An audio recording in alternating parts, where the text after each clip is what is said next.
ओम भास्कराय विद्महि सूर्याय धीमहि तन्नो रवि प्रचोदयात। आप सभी को पौष महीने की हार्दिक शुभकामनाएं। पौष का महीना बड़ा पावन और पवित्र है। कुछ कार्य इस महीने श्रेष्ठ रूप से शास्त्रों में कहे गए हैं। इन कार्यों को करते हैं तो निश्चित रूप से मन की कामना सिद्ध होती है और जो आप चाहते हैं वह सुंदर रूप में फल आपको प्राप्त होते हैं। आप जानते होंगे इस महीने सफला एकादशी, पुत्रदा एकादशी आती है और कई तरह के शुभ और श्रेष्ठ व्रत उपवास आते हैं जो कि जीवन को सार्थक बनाने के लिए कहे गए हैं। जैसा कि आप जानते होंगे हर महीने का अपना एक महत्व है। यह जो महीना है पौष का, यह सूर्य भगवान की आराधना के लिए जाना जाता है। सूर्य भगवान पंच देवी देवताओं में सबसे प्रत्यक्ष देवता है। सूर्य भगवान की उपासना से जीवन में हर कार्य स्वतः ही हो जाता है। सूर्य भगवान पिता अर्थात आत्मा के कारक भी कहे गए हैं जो कि अपने आप में श्रेष्ठ फल देने वाले देवता कहे गए हैं। इस महीने सूर्य नारायण भगवान के साथ साथ श्री नारायण की पूजा का भी शास्त्रों विधान है और साथ के साथ इसे छोटा पितृपक्ष भी कहा जाता है। इस महीने पितरों के निमित्त कुछ कार्य किया जाए तो जीवन में सफल फलों की प्राप्ति होती है, ऐसा शास्त्र वर्णन कहता है। यह 2025 में 5 दिसंबर से शुरू होगा जो कि 3 जनवरी 2026 तक रहने वाला है। जैसा कि आप जानते होंगे हिंदू धर्म में हर महीना अपने आप में श्रेष्ठ है। सूर्य भगवान जब पुष्य नक्षत्र में प्रवेश करते हैं तो यह पौष का महीना कहलाता है। हर एक महीना अपने आप में कुछ न कुछ श्रेष्ठ कार्य करने के लिए हमारे वेद शास्त्रों में कहा गया है। इस महीने सबसे पहला और सरल काम जो कि जीवन में रोग मुक्ति के लिए कहा गया है, शारीरिक मानसिक आर्थिक कष्ट बंधनों से पीड़ाओं से मुक्ति के लिए कहा गया है, वह कहा गया है रविवार के व्रत।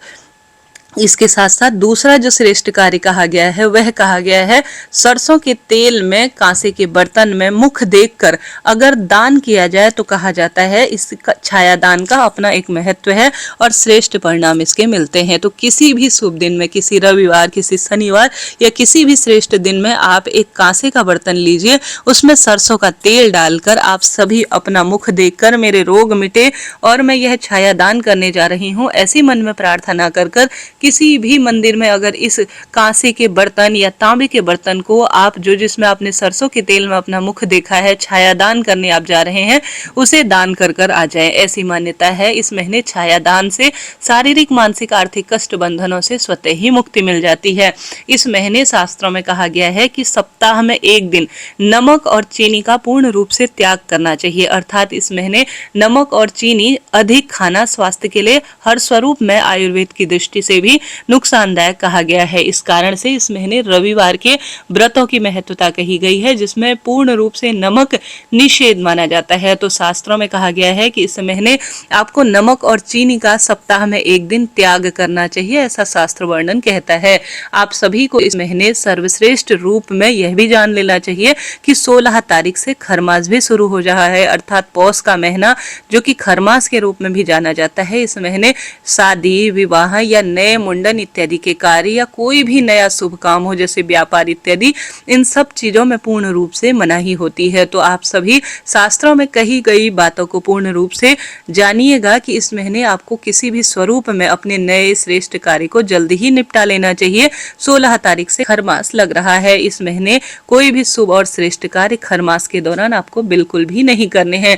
जैसा कि यह महीना सूर्य उपासना के लिए कहा जाता है, जैसा कि इस महीने भगवान सूर्य नारायण की गति मध्यम पड़ जाती है। इसके पीछे कारण यह है कि भगवान सूर्य नारायण अपने जो रथ है उस पर जो घोड़े लगे हैं 7, उनकी जो सवारी है वह पूर्ण रूप से पूरे 12 महीने करते हैं, परंतु एक बार की बात है जब उनके 7 घोड़े पूर्ण रूप से थकान में हो गए थे, अर्थात उन्हें आराम की आवश्यकता थी, तब सूर्य नारायण भगवान ने उन्हें नदी के किनारे, सरोवर के किनारे छोड़ दिया था। तब भगवान ब्रह्मा की आज्ञा थी कि कभी भी आपकी गति रुकनी नहीं चाहिए। तब श्री सूर्य भगवान ने तुरंत ही खर वहां पर थे, अर्थात गधे वहां पर थे, उनकी सवारी 1 महीने के लिए अपने घोड़ों को विश्राम देने के लिए शुरू कर दी थी। इस कारण से इसे खरमास के रूप में जाना जाता है। तो ये वही महीना है जब सूर्य भगवान विशेष तौर पर मध्यम गति से चलते हैं। हर कार्य की सिद्धि के लिए सूर्य भगवान की गति चाल देखी जाती है, उनकी स्थिति देखी जाती है।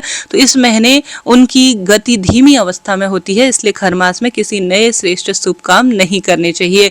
यह महीना आदित्य हृदय स्रोत पाठ करने के लिए जाना जाता है। सूर्य भगवान की उपासना के लिए रविवार व्रत करने के लिए जाना जाता है। इस महीने आप हल्दी का दान करें, इस महीने आप गेहूं का दान करें, तांबा जो कि सूर्य भगवान से संबंधित जाना जाता है उसका दान करें, गर्म वस्तु का दान, अदरक का दान, इन चीजों के दान की महत्वता शास्त्रों में कही गई है। साथ के साथ इस महीने गर्म वस्तु के सेवन का कहा गया है। इस महीने तिल प्रयोग में लेने चाहिए, इस महीने अदरक प्रयोग में लेनी चाहिए, इस महीने जो गर्म तासीर की वस्तु होती है उसे सेवन करना चाहिए। और दान की महत्वता सबसे अधिक कही गई है। भगवान सूर्य नारायण के सरल से मंत्रों का जाप करते हुए ओम घृणी सूर्याय नमः या ओम भास्कराय विद्महि सूर्याय धीमहि तन्नो रविः प्रचोदयात्, इस मंत्र के साथ सूर्य भगवान की आराधना बहुत श्रेष्ठ परिणाम देती है। जल के लोटे में आप लाल चंदन, लाल पुष्प डालकर रोज नियम बना लीजिए कि आप सूर्य की रोशनी को देखते हुए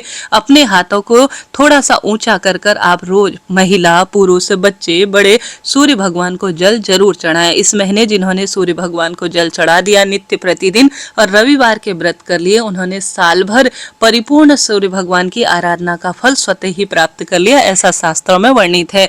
तो इस महीने रविवार के व्रत करने के साथ साथ रोज भले ही सूर्य भगवान दिखाई दे या न दिखाई दे, आपको जल जरूर चढ़ानी चाहिए। इससे नौकरी, विवाह, रोग, कर्ज, दुख, दारिद्रता जो पीड़ा आपको तंग कर रही है वह पूर्ण रूप से निदान होती है। और सूर्य भगवान कुंडली में अच्छी अवस्था में होते हैं तो यह जैसे मैंने बताया यह आत्मा अर्थात पिता के कारक माने जाते हैं। सूर्य अगर कुंडली में बलवान स्थिति में तो हर कार्य सटीकता से होता है, बोलने की कला जागृत होती है, तेजस्व होता है, मान सम्मान के लिए सूर्य आराधना जानी जाती है।